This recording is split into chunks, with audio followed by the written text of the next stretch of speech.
السلام علیکم دوستو، یہ بات بالکل حقیقت ہے اور روز روشن کی مانند آیا ہے کہ ہر ذی نفس کو موت کا مزہ چکنا ہے۔ البتہ اللہ تعالیٰ نے اپنے کچھ مقرب بندوں کو مخصوص حالات کے دوران کچھ زمانوں کے لیے موت سے محفوظ فرمایا۔ آج اس ویڈیو میں ہم 4 ایسے ہی لوگوں کا تذکرہ کریں گے جو مختلف اسلامی مفسرین اور مختلف انبیاء علیہم السلام پر نازل ہونے والی آسمانی کتاب کی رو سے دور حاضر میں بھی زندہ ہیں اور آنے والے ادوار میں اپنی ذمہ داریوں کو انجام دینے کے بعد ہی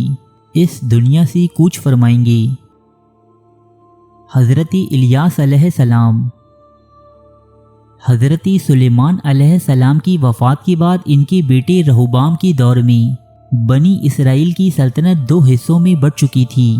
جب اس تقسیم شدہ ریاست کے شمالی حصے اسرائیل کے بادشاہ اخیب نے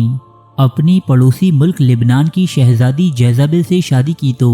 یہ اپنے ساتھ بال نامی بت کو بھی لے آئی، لہٰذا جیزابل کی کاوشوں سے تمام ریاست میں بت پرستی عام ہو گئی اور قوم بنی اسرائیل ایک خدائے وحدہ لا شریک کے بجائے بال نامی اس شیطانی بت کی عبادت کرنے لگی۔ تب اللہ پاک نے اس قوم کی ہدایت کے لیے ایک جلیل القدر نبی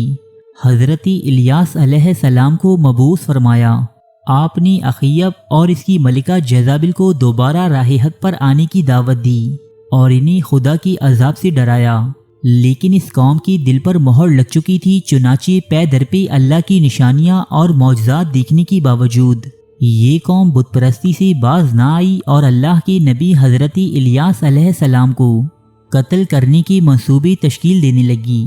جب قومی بنی اسرائیل کسی صورت راہ راست پر آنے کو تیار نہ ہوئی، تب اللہ تعالیٰ نے اس قوم پر اپنا عذاب نازل کیا۔ سرحدوں پر بسنے والے وحشی قبائل نے بنی اسرائیل کی ریاستوں پر ایسے سخت حملے کیے کہ ان میں کوئی بھی مشرک باقی نہ رہا۔ وہ حسین و جمیل ملکہ جیزابل جس نے اس تمام قوم کو گمراہی کے راستے پر گامزن کیا تھا،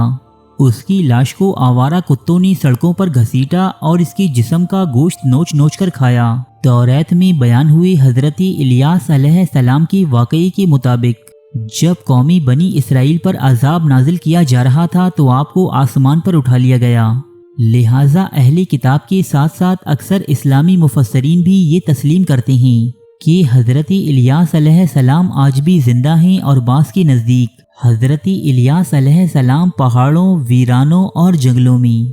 بھٹکنے والے مسافروں کو صحیح راہ دکھانے کا فریضہ انجام دیتے ہیں۔ حضرت خضر علیہ السلام۔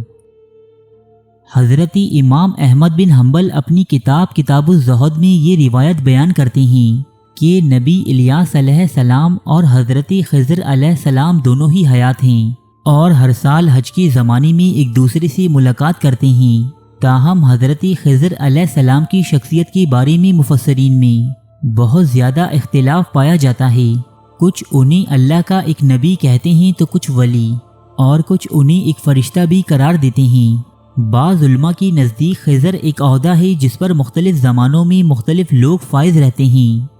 جبکہ بعض کا ماننا ہے کہ حضرت خضر علیہ السلام ایک ہی شخصیت کا نام ہے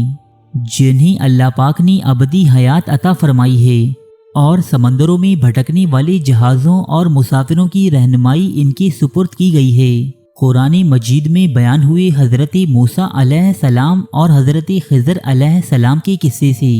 یہ بات ثابت ہوتی ہے کہ آپ اللہ کے ایک برگزیدہ بندے تھے